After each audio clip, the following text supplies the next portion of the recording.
Bapak Ibu Saudara-saudari terkasih dalam nama Tuhan Yesus Kristus, Shalom. Kita berjumpa lagi dalam pelajaran Alkitab hari ini yang akan membahas tentang kehidupan Simson.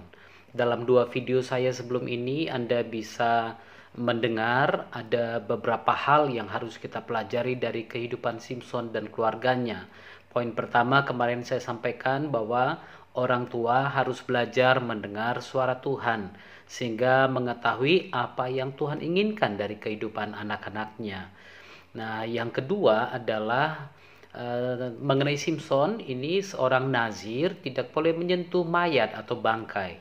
Tapi Simson justru dengan sengaja menyimpang dari jalan yang seharusnya ditempuhnya untuk melihat bangkai singa yang dibunuhnya. Saudara, akibat menyimpang dari jalan yang ditetapkan Tuhan, seringkali seorang justru melakukan kesalahan dan dosa-dosa yang menyakiti hati Tuhan, dan akhirnya justru menjadi masalah, menjadi malapetaka bagi kita. Itu sebabnya orang tua harus mengajarkan anak, menuntun anak-anak bahkan sampai dia dewasa, kalau bisa ya, untuk bisa mengingatkan mereka agar tidak menyimpang dari jalan-jalannya Tuhan. Yang ketiga yang saya akan bahas hari ini adalah tentang kenyataan di mana kadang-kadang ada orang tua yang tidak mau bertanya sumber berkat yang dibawa anaknya dari mana. Sama seperti Simson dan orang tuanya. Saya teringat bagaimana kisah Simson ini disampaikan di dalam pasal yang ke-14. Bagaimana Simson itu membawa madu yang diambil dari bangkai singa yang dibunuhnya beberapa hari sebelum itu. Dan si orang tua dengan senangnya menerima berkat itu tanpa bertanya dari mana sumber berkat yang dibawa anaknya tersebut. Salahkah ini, saudara? Saya mau katakan hal ini adalah salah.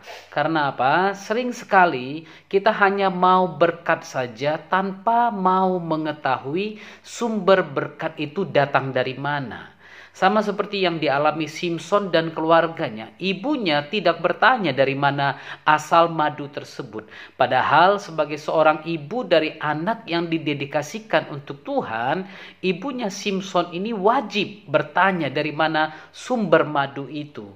Dan kalau dia tahu, sekiranya dia bertanya, saudara, dia pasti akan tahu dari mana asalnya. Pasti dia bisa menegur Simson. Dia bisa katakan, Simson, ini madu yang kamu ambil berasal dari bangkai singa dan kamu tidak boleh menyentuhnya. Orang tua harus mengingatkan anak. Nah, sama halnya saya mau katakan ini juga kepada istri-istri. Misalnya, istri yang tahu gaji suaminya seberapa besar, tapi tidak peduli sewaktu suaminya bisa membawa pulang sebuah mobil mewah atau tinggal di rumah yang besar yang semestinya nggak sanggup dibiayai oleh gajinya.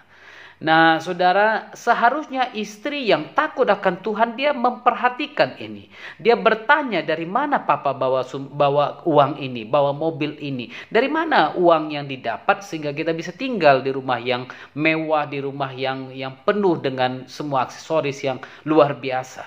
Kalau suami korupsi dan istri menikmati, sama saja dosa yang Anda nikmati, saudara. Itu sebabnya sebagai keluarga, sebagai orang tua, sebagai suami, istri, tugas kita bertanya sumber berkat yang dibawa anak-anak kita. Sumber berkat yang dibawa suami Anda, atau istri Anda, atau siapapun yang ada di rumah Anda. Jangan sampai Anda hanya tahu menerima dan tidak tahu dari mana asalnya. Saya teringat ada cerita tentang seorang kaya yang melemparkan uang dari atas kantornya, lantai 7, saudara. Dia lemparkan uang dan pada waktu itu semua orang yang di bawah tanpa bertanya dari mana sumber uang ini, tanpa melihat ke atas pun, bahkan langsung mengutip uang-uang yang jatuh dari atas. Mereka begitu bersukacita untuk mengutip uang sehingga mereka tidak peduli atau tidak mau tahu dari mana sumber berkat tersebut. Satu hari apa yang dilakukan si orang kaya ini, dia mengambil batu kerikil yang kecil-kecil, saudara, lalu kemudian batu itu dia lemparkan dari lantai 7 tersebut. Dan otomatis semua orang yang ada di bawah kesakitan juga, walaupun kecil kerikil-kerikilnya seperti pasir, namun pada waktu menyentuh kepala yang jatuh dari lantai 7 itu, kerikil tersebut pasti akan membuat kepala seseorang sakit juga. Serempak semua yang berada di bawah, pada waktu jatuh kerikil di atas kepala mereka, mereka memandang ke atas dan mereka marah-marah dengan orang yang melemparkan kerikil tersebut dari atas. Saudara, apa yang mau saya sampaikan melalui cerita ini, sering sekali kita hanya mau tahu, kita tidak mau tahu sumber berkat kita dari mana. Tapi pada waktu kita mengalami bencana, kita mengalami ujian, kita mengalami kerikil-kerikil yang jatuh dalam hidup kita, kita justru marah dengan Tuhan, kita justru sakit hati dengan Tuhan. Kita nggak mau ditegur, kita nggak mau bertanya dari mana sumber berkat itu. Kita taunya hanya menerima. Sama seperti Adam yang melakukan hal yang sama dengan Hawa. Saudara ingat bagaimana Hawa mengambil buah itu dan kemudian Hawa membagikannya dengan Adam. Adakah kesalahan Adam di sini? Sebenarnya tidak. Tapi satu kesalahan Adam yang saya percaya adalah Adam tidak mau tahu dari mana Hawa membawa buah tersebut.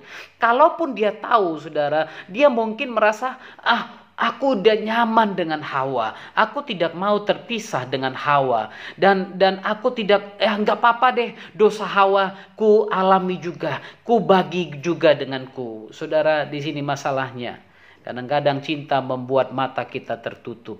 Tapi saya mau ingatkan saudara, sebagai orang yang takut akan Tuhan, sebagai orang tua, sebagai anak, sebagai istri, sebagai suami, Anda harus bertanya sumber berkat yang dibawa anggota keluarga Anda itu dari mana. Saya pernah tahu seorang anak yang pekerjaannya membegal, saudara. Dan bukan hanya membegal, tapi juga mencuri, mengambil milik orang lain dengan cara mengorbankan orang lain. Orang tuanya tidak pernah tahu hal itu sampai anak tersebut ditangkap oleh polisi dan kemudian dihukum. Dan orang tua hanya bisa menangis. Saudara, jangan menikmati berkat yang bukan bagianmu. Jangan menikmati berkat yang seharusnya tidak menjadi bagianmu. Takutlah akan Tuhan, maka Anda akan memperoleh berkat surgawi yang luar biasa dari Tuhan. Firman Tuhan di Amsal mengingatkan saya, ada yang sedikit, mempunyai sedikit tapi bisa menikmatinya. Ada yang berlimpah-limpah tetapi tidak bisa menikmatinya.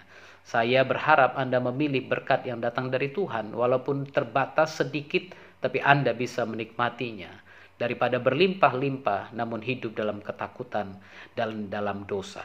Karena itu saudara, belajar dari kehidupan Simson, kita masih akan melanjutkannya di video-video saya yang selanjutnya nanti. Dan tunggu dan nantikan, jangan lupa subscribe, like, dan komen ya. Tuhan Yesus memberkati kita semua. Shalom.